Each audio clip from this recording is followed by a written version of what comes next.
উপস্থিত আছেন আমাদের কাকরাবন বিধানসভার সম্মানিত বিধায়ক শ্রী জিতেন্দ্র মজুমদার মহোদয়, এখানে সম্মানিত চেয়ারপারসন মাতাবাড়ি পঞ্চায়েত সমিতির শ্রীমতী শিল্পী দাস মহোদয়া, এখানে উপস্থিত ডিএম অ্যান্ড কালেক্টর এই জেলার শ্রী রিঙ্কু লাথের এবং এসপি শ্রী বিজয় দেববর্মা মহোদয় এবং ডাইরেক্টর ট্যুরিজম যিনি ওনার স্বাগত ভাষণে আমাদের সামনে বক্তব্য রেখেছেন শ্রী প্রশান্ত বাদল নেগি, এবং এখানে উপস্থিত অন্যান্য বিশিষ্ট ব্যক্তিবর্গ এবং বিভিন্ন স্তরের যারা নির্বাচিত জনপ্রতিনিধিগণ এবং বিএসসির চেয়ারম্যান সহ অন্যদেরকে আমি দেখতে পাচ্ছি, এবং এই এলাকার মা ও বোনেরা এবং বিভিন্ন লাইন ডিপার্টমেন্টের যারা আধিকারিকরা আছেন, কর্মচারী বৃন্দ যারা আছেন এবং সাংবাদিক বন্ধুরা, সবাইকে এত সুন্দর একটা অনুষ্ঠানে এই ভর দুপুরে আপনার উপস্থিত থাকার জন্য হার্দিক অভিনন্দন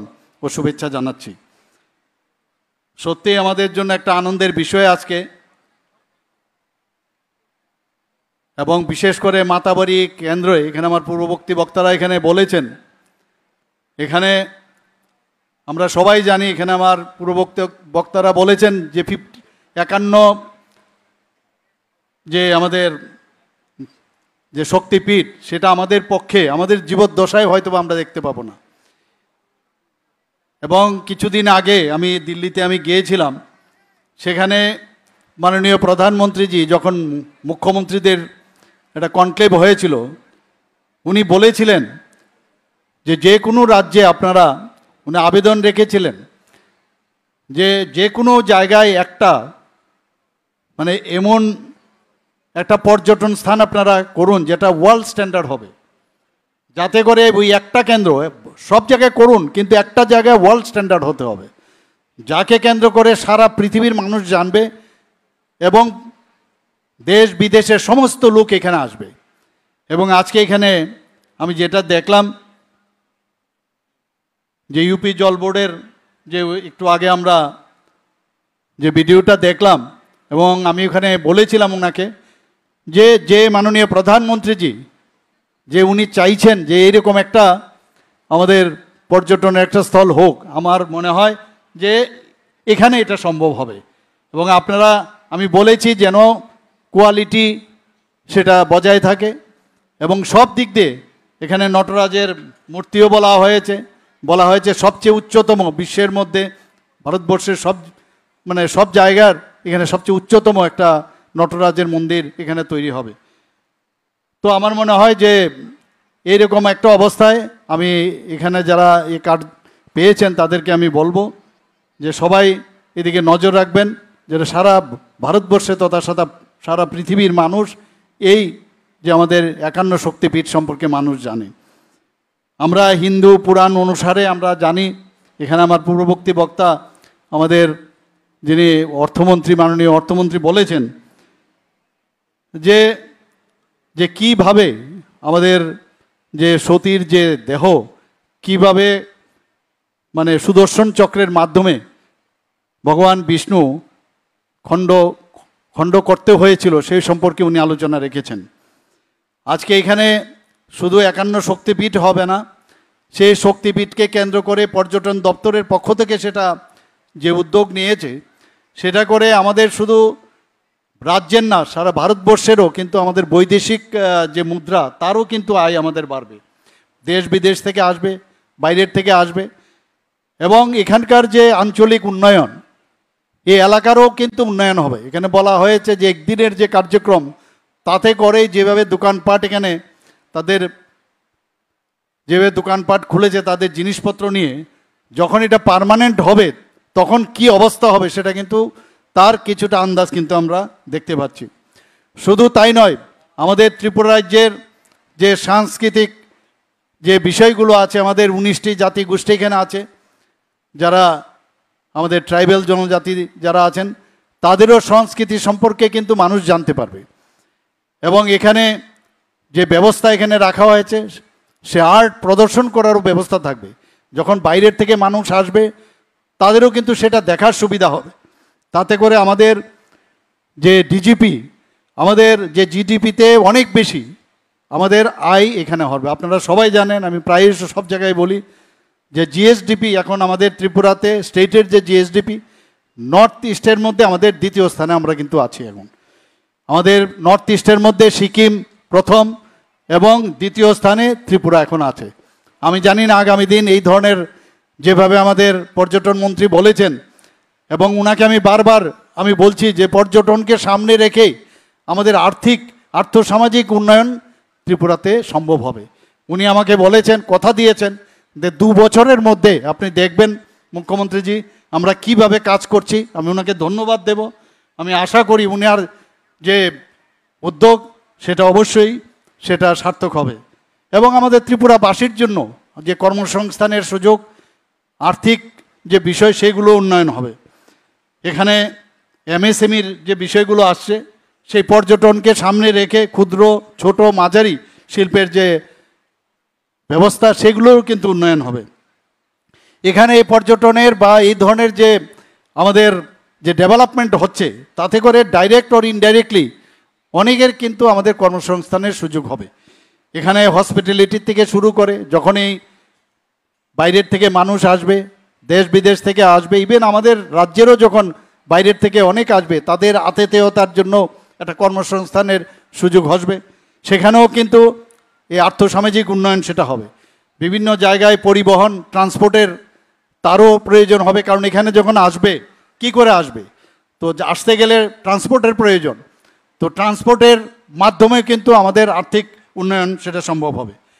যারা ট্যুর অপারেটর আছেন সেখানে ট্যুর অপারেটরদেরও কিন্তু তাদেরও যে কাজ অনেকটা বেশি তাদের উন্নয়ন হবে এবং তাদের করে সেখানেও কিন্তু ট্যুর অপারেটর যারা আছে তাদেরও সেখানে তাদের যে কর্মসংস্থানের সেখানেও সুযোগ থাকতে হবে এবং তাই সেখানেও এমপ্লয়েবিলিটি যেটা আছে সেটাও বাড়বে। এখানে আমাদের ত্রিপুরাতে আপনারা সবাই জানেন যে হস্ত কারুশিল্প সেটা আমাদের একটা গর্বের বিষয়।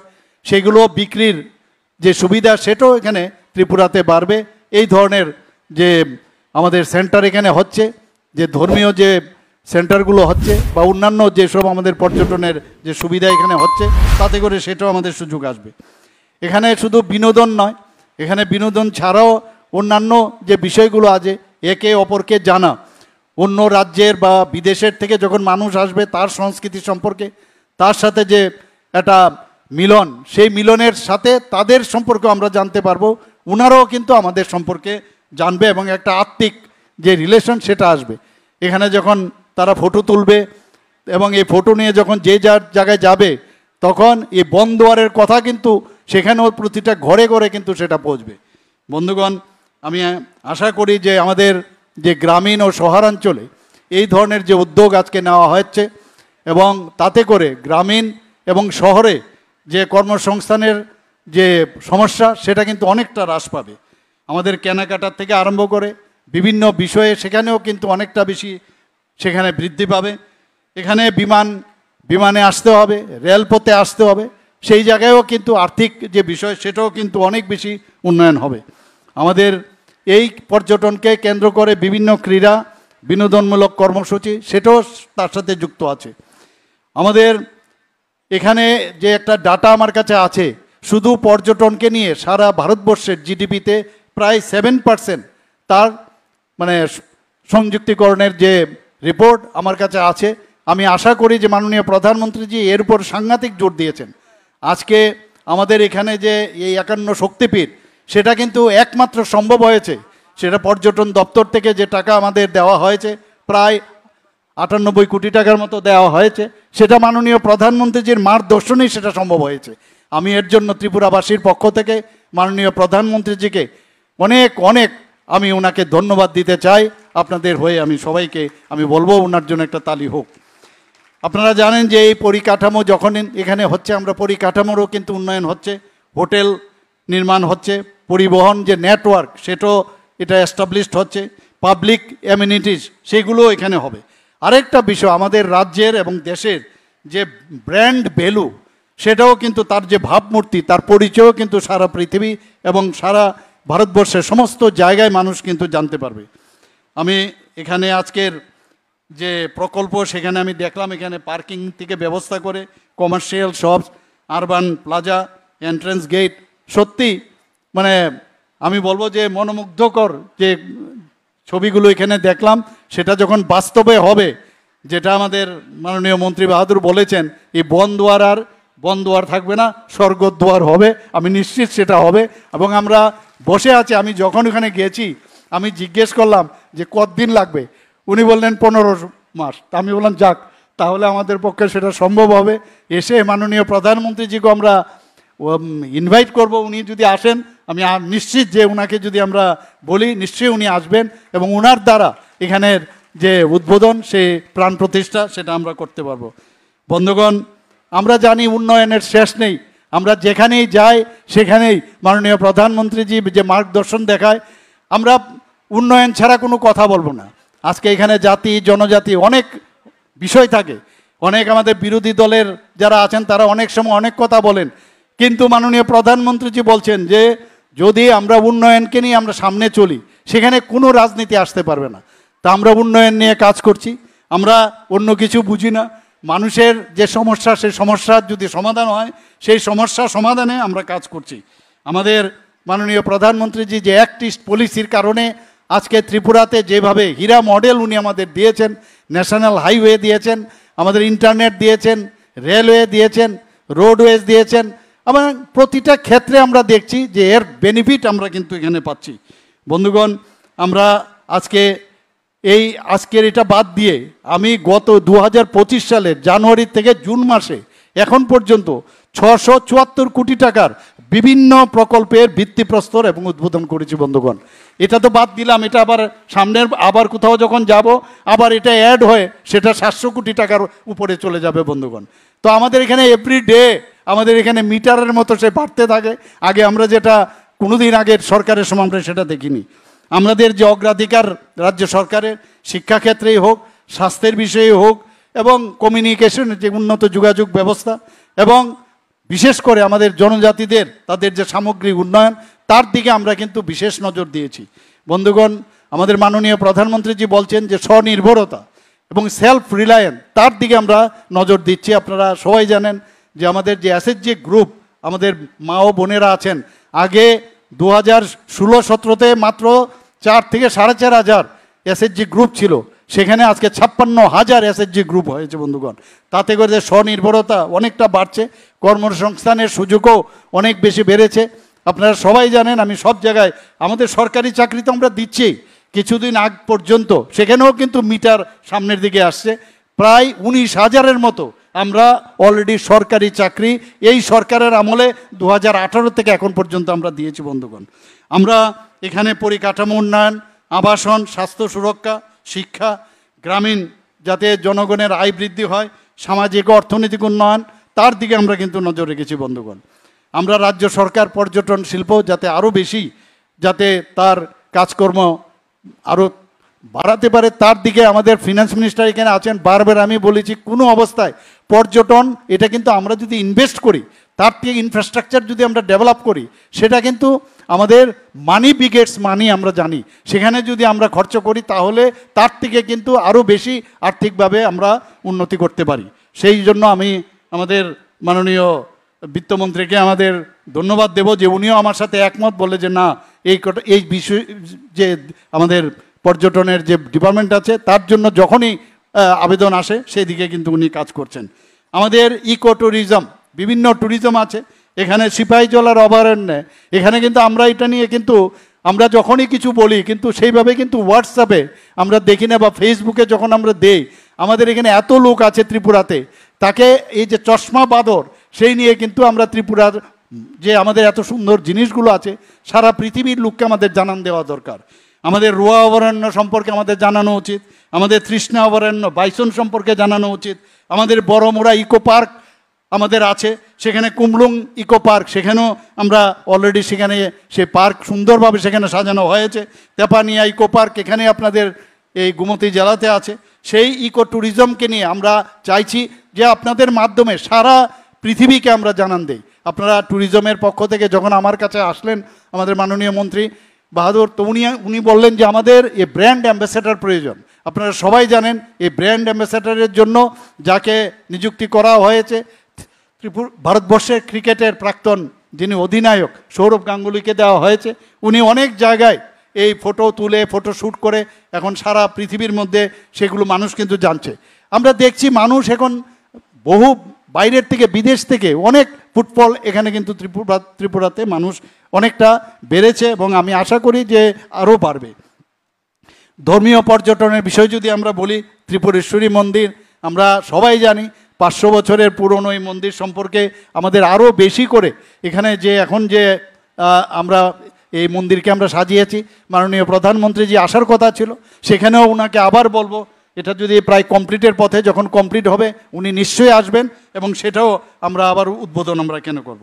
কসবা কালীবাড়ির সম্পর্কে বলা হয়েছে, আমাদের এশিয়ান ডেভেলপমেন্ট ফান্ড থেকে আমরা প্রায় 18 কোটি টাকা আমরা নিয়েছি, সেখান থেকেও সেখানে যাতে তার উন্নয়ন হয় সেই ব্যবস্থা আমরা করেছি। চতুর্দশ দেবতা বাড়ি সেখানেও আমরা এডিবি ফান্ডের মাধ্যমে সেটাও যাতে ডেভেলপমেন্ট করা হয়, এই ধর্মীয় পর্যটনগুলো তার ব্যবস্থা আমরা করছি। অমরপুরের মঙ্গলচণ্ডী মন্দির, মহামুনি পেগুডা, এইসব ধর্মীয় যে পর্যটন কেন্দ্র সেগুলো আমরা আরও যাতে বেশি করে হয় তার ব্যবস্থা আমরা করছি। প্রত্নতাত্ত্বিক যে পর্যটন আমরা অনেকে জানি যে ঊনকোটির যে বিষয় আমাদের ওয়ার্ল্ড হেরিটেজ সম্পর্কে সেটা রেজিস্টার্ড হয়েছে, তার বিষয়ে মানুষ এখন জানতে পারছে এবং পরিষ্কার পরিচ্ছন্নতা যাতে আরও বেটার করা যায় তার দিকেও আমাদের ডিপার্টমেন্টকে আমি বলেছি, ওনারাও সেইভাবে তার কাজ করছেন। মানুষ বাইরের থেকে আসবে যখন পরিষ্কার পরিচ্ছন্ন এবং আতিথেয়তা এভরিথিং এবং সবচেয়ে বড় হচ্ছে সিকিউরিটি যখন ভালো হবে তখন মানুষ আসবে। আপনারা সবাই জানেন যে আমরা আগামী দিন আমরা স্পেশাল এক্সিকিউটিভ নিচ্ছি প্রায় 6000-এর উপরে। সেখানেও আমরা ঠিক করেছি যে ট্যুরিস্ট পুলিশ আমরা ব্যবস্থা করব এদের থেকে। সেখানে মানুষ যখন বাইরের থেকে আসবে, যখন ভাববে যে আমাদের সাথে এখানে পুলিশ আছে, তাহলে তাদের মধ্যে কিন্তু অনেকটা কনফিডেন্স ডেভেলপ করবে। আমাদের বক্সনগর, ছবিমুড়া, পিলাক সেগুলো আমাদের প্রত্নতাত্ত্বিক পর্যটন এবং রাজন্য স্মৃতির যেসব বিষয় আমরা সবাই জানি যে উজ্জয়ন্ত রাজপ্রাসাদ, নীরমহল, ভুবনেশ্বরী মন্দির, পুষ্পবন্ত প্যালেস সব কটাই কিন্তু আমরা সেইভাবে আমরা আমাদের পর্যটন বিভাগ সেগুলো কাজ করছে। লগঘাটের কথা এখানে বলা হয়েছে, নারিকেলকুঞ্জ, তেপানিয়া ইকো পার্ক, সিপাহীজলা অভয়ারণ্য, ছবিমুড়াতে 10টি লগঘাট এখানে অলরেডি নির্মাণ করা হয়েছে। স্বদেশ দর্শন প্রকল্পে প্রায় আরও 51টি লগঘাট তৈরি করা হবে। অ্যাডভেঞ্চার ট্যুরিজম আমাদের ত্রিপুরাতে হয়েছে, ডুম্বুর জলাশয়ে অলরেডি ওয়াটার স্পোর্টস এখানে চলছে, জম্পই হিল প্যারাগ্লাইডিং হচ্ছে, উজ্জয়ন্ত রাজপ্রাসাদে জল ক্রিয়া যেমন জেট স্কিং, তাছাড়া kayaking, water roller, pedal boat সেগুলো চালু হয়েছে। স্বদেশ দর্শন প্রকল্পে উজ্জয়ন্ত রাজপ্রাসাদে আমরা লাইট অ্যান্ড সাউন্ড শো সেখানে বসানো হয়েছে। মানুষ যখন বাইরের থেকে আসে দেখে অত্যন্ত খুশি হন এবং আগরতলা কৃষ্ণ সাগর দিঘিতে জগন্নাথ দিঘি যেটা আছে সেখানেও লেজার এবং লাইট শো স্থাপন করা হয়েছে। আমাদের অমরপুরের ছবিমুড়া, ফটিক সাগর, অমর সাগর এবং কৈলাস শহরের সোনামুখী এলাকা এবং ছবিমুড়া এবং কৈলাস শহরের যে জায়গা সেখানে অলরেডি কাজ কিন্তু শুরু হয়ে গেছে এবং সেগুলো আমাদের এশিয়ান ডেভেলপমেন্ট ব্যাংক থেকে আমরা ঋণ নিয়েছি এবং তাতে করে প্রায় 179 কোটি টাকার উপরে আমরা সেই ঋণ আমরা ওখান থেকে নিয়েছি। আমি আশা করি যে আজকের যে এই 51 পীঠের যে উদ্বোধন ভিত্তিপ্রস্তর স্থাপনের যে অনুষ্ঠান এখানে হলো এবং ভূমি পূজন হলো, সেটা করে এই এলাকার যে উন্নয়ন হবেই এবং আগামী দিন সারা ভারতবর্ষের মানুষ এ সম্পর্কে জানবে এবং আমি পর্যটন দপ্তরের মাননীয় মন্ত্রী এবং ওনার টিমকে আমি ধন্যবাদ দেব যে এই ধরনের অনুষ্ঠান এবং এই ধরনের চিন্তাভাবনা ওনারা করেছেন। এবং সর্বশেষ আমি মাননীয় প্রধানমন্ত্রীজিকে ধন্যবাদ দিয়ে আমি আমার বক্তব্য শেষ করছি। নমস্কার, জয় হিন্দ। অসংখ্য অসংখ্য ধন্যবাদ রাজ্যের মাননীয় মুখ্যমন্ত্রী প্রফেসর ডক্টর মানিক সাহা মহোদয়কে। ওনার মূল্যবান মার্গদর্শনে আমরা সকলেই সমৃদ্ধ হলাম। এবারে আজকের 51 পীঠের এক পীঠের এই অবিকল প্রতিকৃতি স্বরূপ যে নির্ময়মান পার্কের শিলান্যাস এবং ভিত্তিপ্রস্তর স্থাপন এই অনুষ্ঠানে আমরা এবারে বিনম্রভাবে অনুরোধ করছি আমাদের আজকের অনুষ্ঠানের সম্মানিত সভানেত্রী তথা